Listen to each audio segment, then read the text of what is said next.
Validating messages. Mule also has a construct called a validator that will provide you an easy out-of-the-box way to test some conditions are met inside of your flow, and if they're not, to be able to not just filter something, but instead throw an exception if the validation fails. The main advantage over using filters is traceability. Filters all raise identical exceptions, making it hard for you to know where the exception was caused. Validators, on the other hand, will raise an exception with a meaningful message attached to it. Using validators. You can use the validator component by searching for the validation box. By choosing the validation component in here, you can then drop it inside of a flow and choose the type of validation you would like to use. You can then set the value to validate inside of here and handle the validation exception. By default, this exception will have a meaningful message attached to it, something that you can place inside of here that will have meaning to what you're trying to catch and handle. There are two ways to use validators. You can use the validation component message processor, which is what you just saw being dropped onto the canvas. This is going to look like the XML scene here. Validation is email, and then you can specify that specific parameter. And you can also use validators in your Mule expression. So you can call the validator context and then call something like validate email and provide that as well.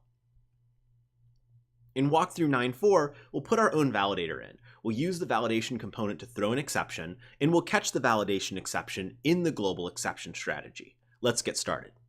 Inside of Anypoint Studio, let's go back to our main flow containing the choice router. In this main flow, we're going to add in a validator. What we'll do here is we'll search for validation, and we can see our validation component, and we'll drag the validation component before our transform message.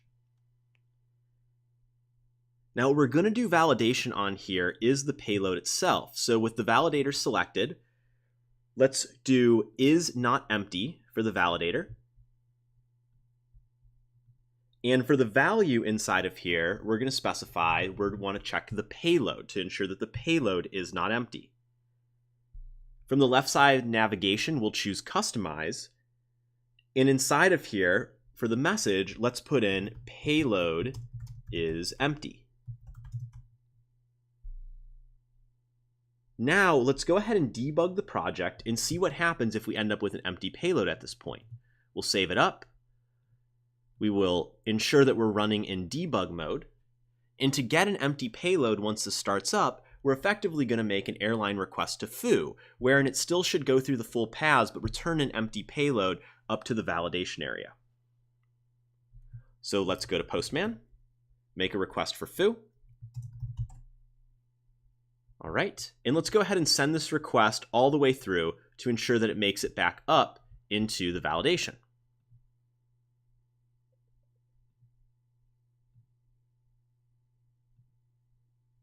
All right, now when we get back up into the validation area, we can see that the validation itself has thrown an exception. Looking inside of these various areas, if we go under exception thrown, and look inside of the message area, we can see a report that's telling us that the payload is in fact empty. Now, validation is going to throw an exception, which means it's going to go to our error handling to ensure that it can catch this exception and provide a response back. Now, as we know, when we look in our error handling, we have this kind of catch-all setup when it's not a weave-oriented exception, where we set a message stating that data is unavailable. So we'll step all the way through and go back to Postman, in which we should see the data is unavailable message coming back to us.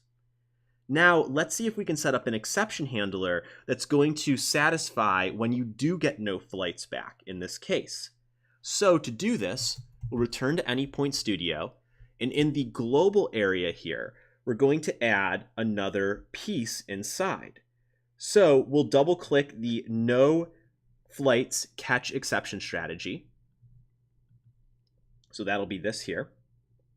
And inside, we're going to add in an or condition by putting in two pipes and say that either this will be satisfied when the exception matches a weave exception, or if exception.message is equal to the literal payload is empty. So if it matches payload is empty from that message box, then it should satisfy in here. Now the key thing is, if we go back to the implementation for validation and to customize, we need to make sure it's this exact string we put in the message area. So this needs to be like for like in what you have in your expression here. Additionally, the message is going to add a period into the end. So once you have copy and pasted or ensured that you've got it like for like, the exception message for what you've put in, also put a period at the end, as that will be part of the criteria we need to satisfy because it gets injected by the message. So we'll save everything up, make sure that the application restarts successfully. So in my case, it's been running for a little while here. Let me make sure I restart it fresh. And hopefully this will now provide a response. Instead of saying data is unavailable, it'll provide a response that says no flights to Foo. All right. So we'll go over to Postman. We'll send another request in for Foo.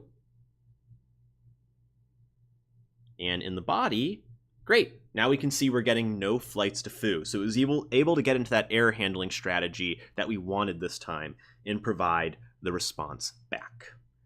Okay. Looking good. Feel free to run this in debugger and see kind of how the data is flowing around and getting combined and so on at this point. But now we're looking pretty good to wrap up this module for Module 9.